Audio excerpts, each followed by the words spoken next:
So we have Minister of Labour, Mr. Kevin Flynn, with us today on our show, and it's great honor to talk to Minister of Labour, Mr. Kevin Flynn. And recently, as we know, that Government of Ontario has announced a big increase in minimum wages.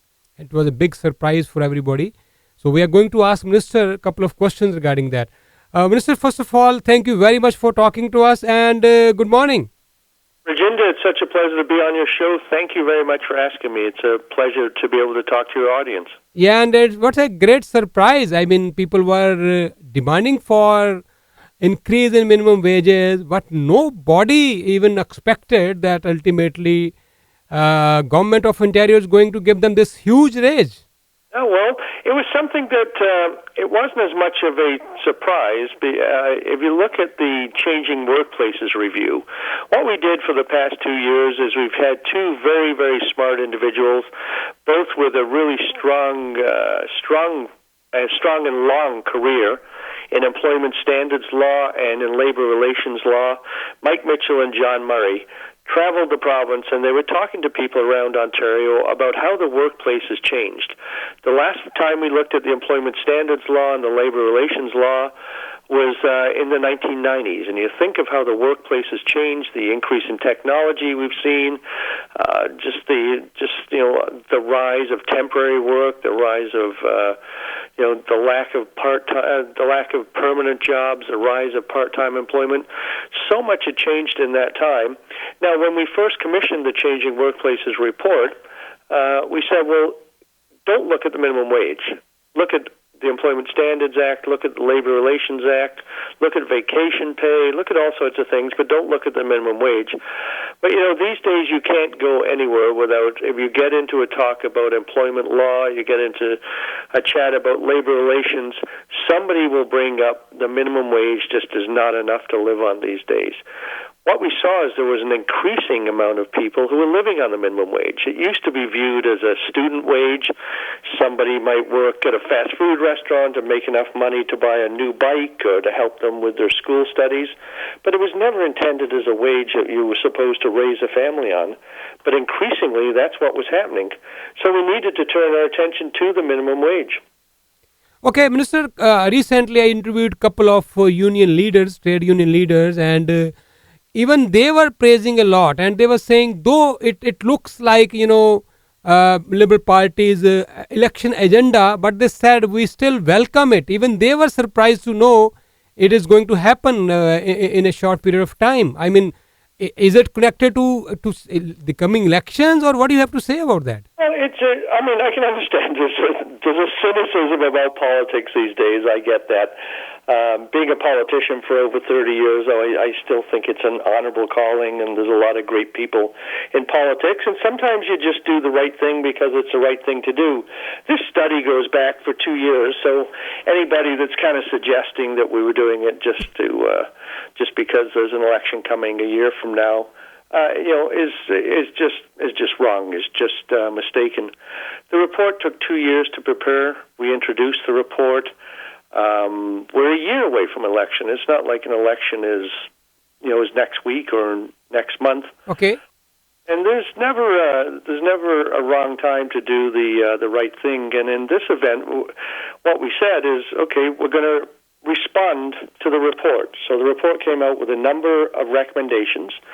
And we just thought, it's time that we paid some attention to the little guy in the province of Ontario. Okay, Minister, we have many, listeners who are new to this country, who work through these employment agencies, and many of them called me, and when I announced that Minister will be our guest very soon, they said, can you bring this to the attention of the Minister that, these all employment agencies, they're trying to, rip off people. They have many complaints against them. I remember Mr. Big Dillon, MPP from our community, he started a campaign against these employment agencies, but I don't know where we stand now. Well, Vic did an incredible job. Vic Dillon is one of the best MPPs down at Queen's Park. He stands up for his community like nobody else I know. What Vic did was champion some private members' bills that were going through the House to try to change the way that some of the abuses were taking place through employment agencies. So we changed some of the laws around employment agencies, and there's a role for employment agencies. We understand that sometimes work is seasonal, or sometimes employers have peaks and valleys in their production or demand, and there's always a role. What we have said, though, is that if you work for an employment agency now, this is the proposal, if you are working for an employment agency, the soon as you go and work for a client company of that employment agency, okay, you get paid the same as full-time people in that company. Okay. And the days of you getting paid less money simply because you're temporary or part-time just doesn't meet the standards of fairness that Ontario has always been so proud of. Okay, Minister, there is another question in many people's mind that those small-scale business people, with this increase, I mean, how they will be able to co-op their business? Is there any incentive for them, or is government aware of all these things? I mean, after this hike?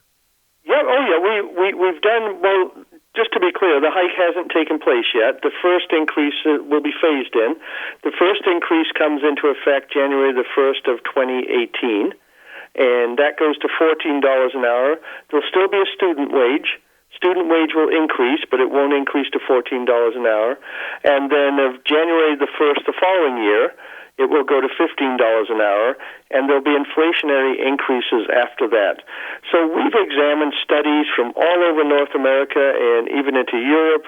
We looked at one study out of the capital of the states in Washington, where they aggregated. They got 64 studies together, and there's no discernible effect on employment. In fact, Ontario generates about 50% of its gross domestic product from just household spending.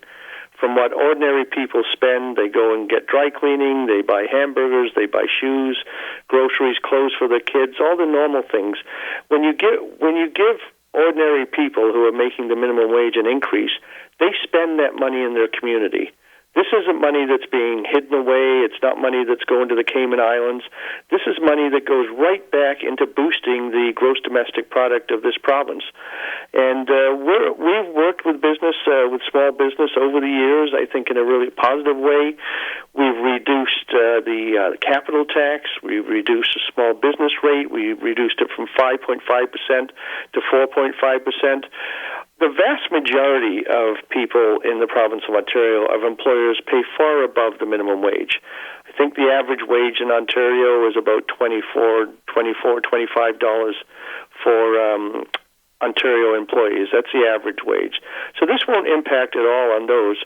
What we're looking at is those people that are paying their employees not enough money for them to be able to live on. They can't go and do the basics. They can't pay rent. They can't afford the gas to get to work. They can't afford the bus fare. The month runs out, or the money runs out before the month runs out, basically, and they're wondering if they're going to have to call the landlord to pay the rent. Just basic expenses. And I don't know, Virginia, where it became acceptable in Ontario to have somebody working 35 or 40 hours a week, working hard, and not being able to afford the very basics. Somewhere we went off track, and somehow I think it's become maybe part of the business model for some companies, and it just can't be the foundation of a modern economy. If somebody's working hard for you and making $40, working 40 hours a week, they deserve a living wage. You pay them as much as you want, or pay them $100,000 a year if you want to. Yeah. That's great, but you can't pay them less than it costs them to feed their kids, to buy shoes for their kids. The very basic things. Okay. I remember NDP was demanding for $15, and you did it. And as an estimate, I believe 30% people will be covered under this new hike, because most of them are already getting more than $15 or $14. But 30% people will right away get the benefit from this hike. Minister, Yes. where we stand on this as compared to other provinces, or if we compare as in North America? Well, at one point we used to have the highest minimum wage in the province of Ontario. In fact, we've done pretty good at leading the country over the years. We had a great process in place that we still have in place that increases it by the rate of inflation every year. We find out what the consumer price index was, and then we apply that to the minimum wage. That's predictable for good business, and that's also fair to employees. What we really found, though, upon examination was the base was wrong. That even though it was increasing year over year, it started at too low a figure to be able to include very ordinary things. And this is a North American phenomenon. It's not something unique to Ontario or to Brampton or the GTA. This is something that we're seeing in places like Seattle and San Francisco and Chicago and Illinois and New York State, New York City. I could go on and on.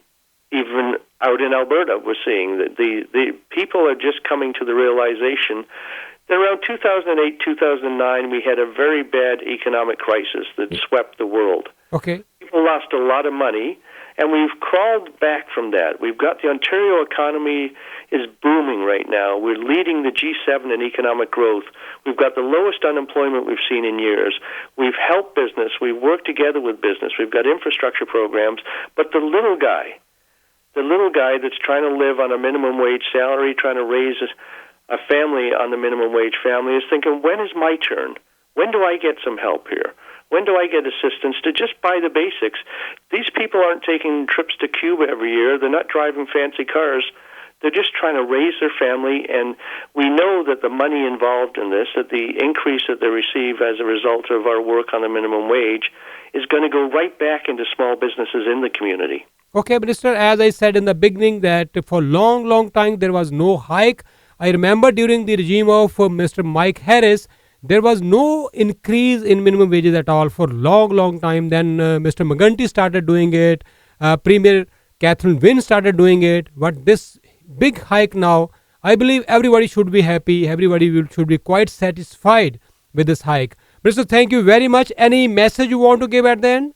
Well, some people will complain about it. We're going to work with small business. The leader of the opposition, Patrick Brown, says it's too much money and it's too soon, and he's not supporting it. But I'll tell you, the Liberal Party in Ontario is standing up for the little guy this time. It's about time the little guy got a break.